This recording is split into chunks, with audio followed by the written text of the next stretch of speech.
বিন্দু বিন্দু ভাববোৰ যেতিয়া হৈ যায় একেডাল সূতাৰে গঠা এডাল ধুনীয়া ফুলৰ মালা। পাহৰিব খোজা কথাবোৰ যেতিয়া বাৰে বাৰে হৈ যায় ছাতি ফুটি স্মৃতি, তেতিয়াই বুকুৰ ভিতৰত খোদিত হৈ যায় এখন গোপন ফলক। যুক্তিৰ স্তম্ভবোৰ যেতিয়া হুৰ হুৰকৈ খহি পৰে, আক্ষেপবোৰ যেতিয়া বাঢ়ি বাঢ়ি স্তম্ভ হৈ যায়, তেতিয়াই সোঁতমোচ হৈ যায় নিশাৰ হেতেলিৰ এটা কোমল গাৰু।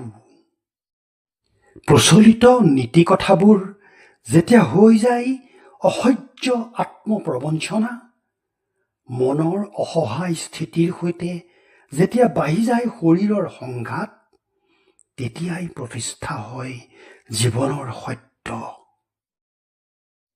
অৱশেষত যেতিয়াই বাঢ়ি যায় দুঃসাহস, তেতিয়াই জয় হয় গভীৰ ভালপোৱাৰ।